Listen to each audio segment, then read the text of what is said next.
working with is the Banks Derringer piggyback tuner. Now this tuner does not void your warranty. There's two options. You can get one with the little digital dash, and it's about $700. This one cost me about $475, and there's no digital dash. I don't care to see all that. All I want is the performance. So there's 3 switches for different performance gains. So we got Sport, Plus, and Off is in the middle. So it's quite the simple install, and we're going to show you how to do that today. There's not a lot to it. It just piggybacks. The other options are going to be HP tuners, which is about $4,000 for everything you need with the transmission control, DPF delete. Now this is not a delete kit. All this does is increase performance without deleting the truck, and gives you better throttle response, better transmission control, etc. So that is what we're working with. This kit has internal wiring and external wiring of the cab. So what we're going to do is we're going to take the wiring that goes inside of the cab, and we're just going to put it in there so we're not messing around with it. You got your OBDII plug-in, you got your little switch here, your little plates, washers and whatnot. Those.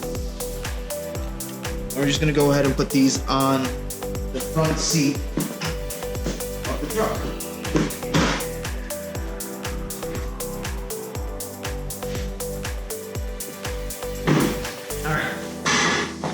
Get started. Step 1.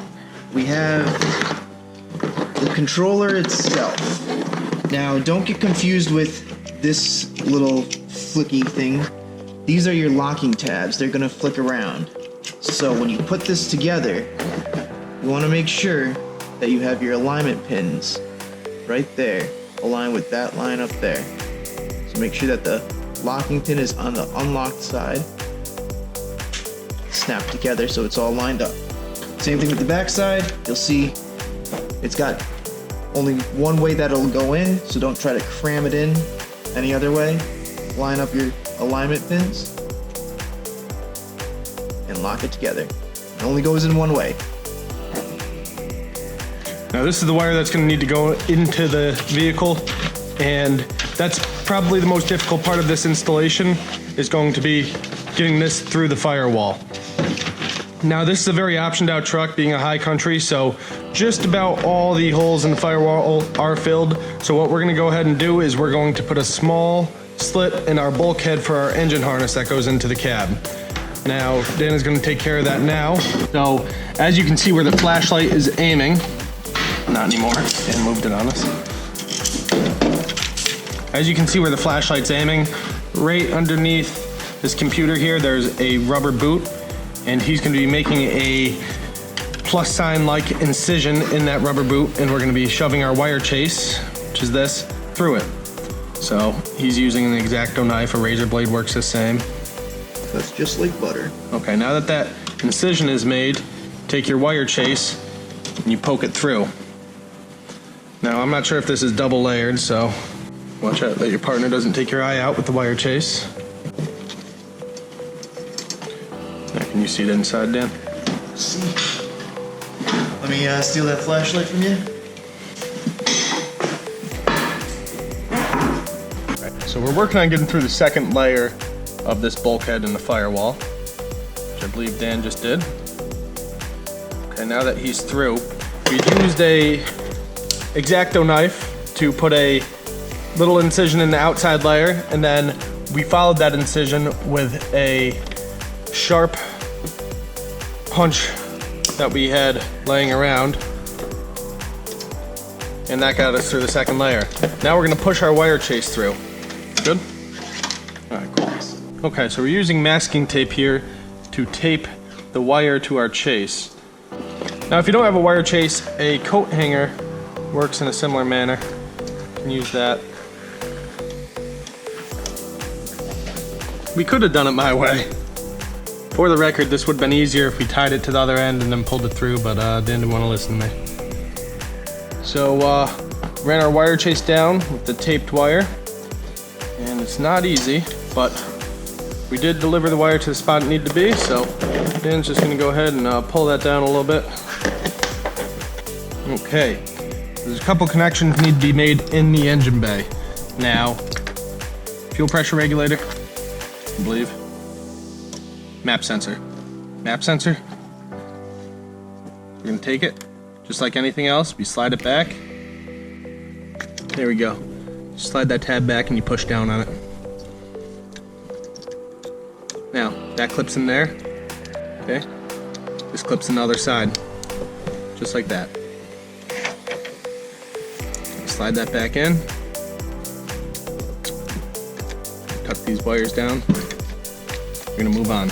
Here's our next connection. Slide her back. Push the tab. Fighting with me just a little bit. There we go. Make them apart just like that. Again, slide this in. Flip her together.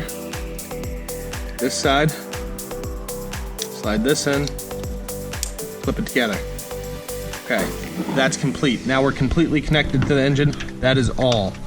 You need to run this now along the firewall or along the engine, you know, away from heat sources, and we will be well on our way to getting this done.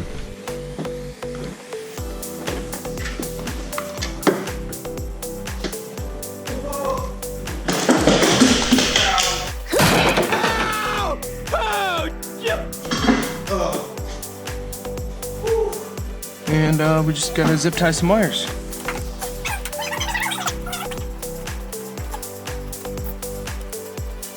Now you gotta zip tie all these wires up tight. You don't want them rattling around, coming loose, anything like that. So take your time, find solid places to zip tie them.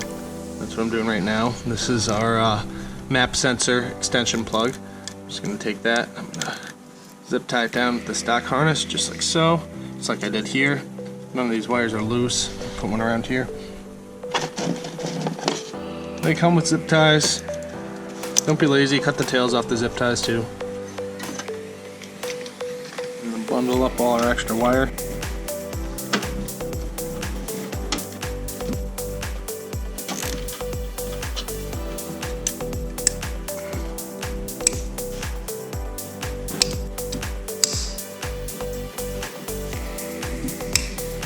Go. We're all done in engine bay, boys. From the factory, there is a rubber grommet right here with a slit in it. You can stuff the Banks Derringer selector switch right in there. That way you don't have to drill any holes, cut into any plastic pieces. That grommet there is there for the tilt selector lever right here. But, I mean, unless you're 5'0" and real short, you're never going to have it go that far back.